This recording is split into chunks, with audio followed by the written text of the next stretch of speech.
Recently, TikTok, a Chinese company, was blocked by the US government and even threatened to be blocked by Trump. Not only that, US Secretary of State Mike Pompeo declared on the program on August 2nd that the US government will take action in the coming days against more Chinese software companies that threaten our national security. President Trump has said enough, and we're going to fix it. And so he will take action in the coming days with respect to a broad array of national security risks that are presented by software connected to the Chinese Communist Party. Cracking down on Chinese companies seems to have become the master key to Trump's administration, but it is the US itself that will ultimately be hurt by this kind of action. Whether cracking down on Huawei or TikTok, the US has been generalizing the concept of national security, often using endangering national security as the reason to force relevant companies to leave. More brazenly, the Trump administration has threatened companies with the presumption of guilt without producing any evidence. This violation of the principles of the market economy has exposed the hypocrisy of the US double standard to the world, showing us a market that is not open, transparent and discriminates against foreign companies. Bashing China today could lead to sanctions against Britain and France tomorrow. Who would dare to do business with the US in the future?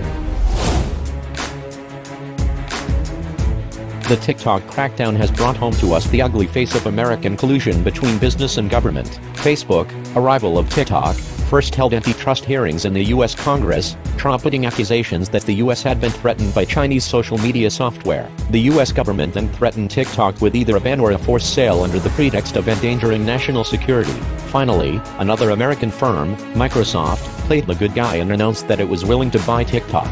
In doing so, the US government seems to pave the way for the development of American enterprises, but it does not realize that it will make the development of American enterprises more and more dependent on the government to crack down on foreign enterprises, thus completely emasculating the innovation ability of American enterprises.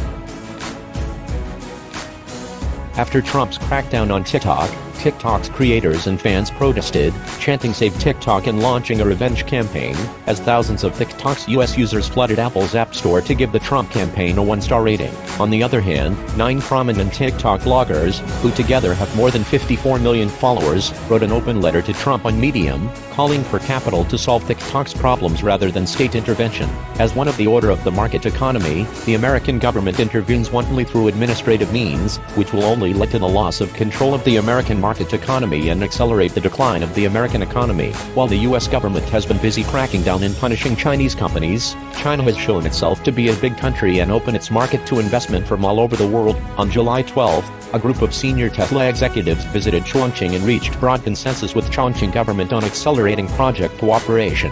On May 19, Honeywell announced the establishment of its emerging markets headquarters and innovation center in Wuhan. On April 22nd, the $10 billion ExxonMobil Huzhou ethylene project began construction at the Daya Bay petrochemical zone in Huzhou. The more the US cracks down on Chinese companies, the more it exposes its fear of China's development. Under the vision of a community with a shared future for mankind and one belt and one road, China will promote world peace and development and lead the world in win-win cooperation.